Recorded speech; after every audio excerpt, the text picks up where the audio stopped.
Donald Trump's campaign is abruptly firing its Virginia campaign co-chairman after he supported a rally against the Republican National Committee. Listen. Just a few moments ago, because those RNC establishment pukes who have worked their way into the Trump campaign just moments ago threatened me. And they said that if we continue with this rally, that they're going to terminate me as chairman of the campaign in Virginia.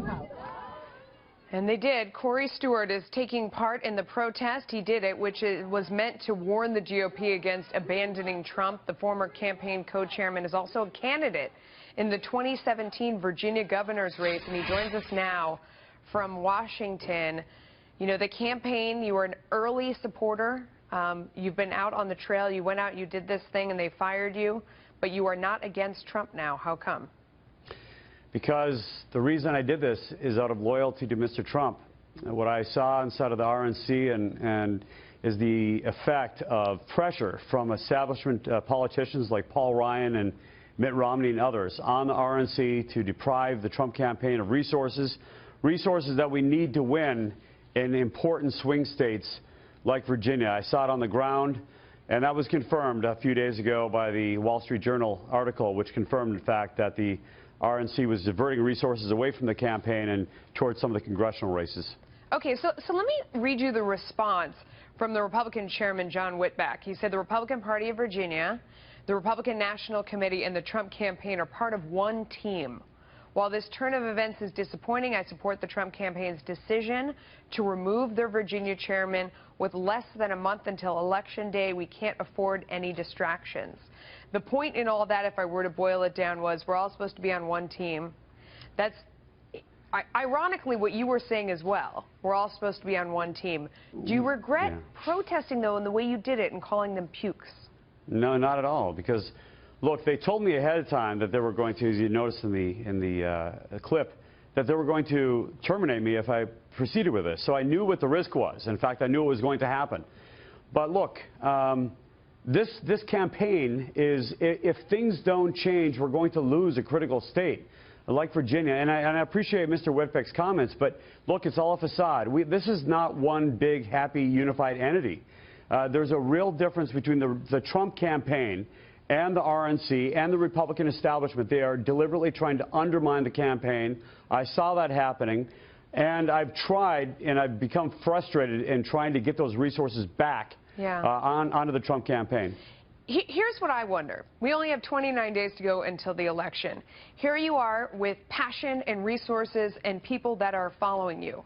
Why not go protest Hillary Clinton rather than the RNC? Wouldn't that have been more helpful to Mr. Trump?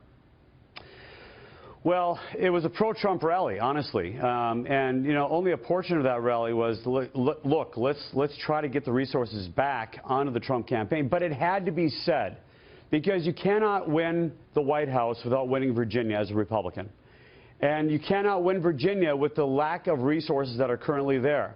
There's no ad campaign financed by the RNC in Virginia, and without that, we're going to lose the Commonwealth of Virginia, and if we lose the Commonwealth, we lose the presidency. I know everybody who's still part of the campaign has to put on this happy face that we're one big happy family, but I couldn't do that as part of the campaign, and for that very reason, I simply chose to get fired so that I could speak the truth about something that has to change in order for us to win.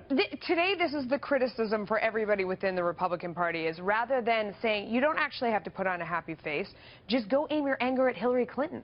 Just stop firing it at Republicans of any name, any place. Go fire it at her. What about that? Well, I wish they would. You know, how about you? How about you? Why didn't you go do it?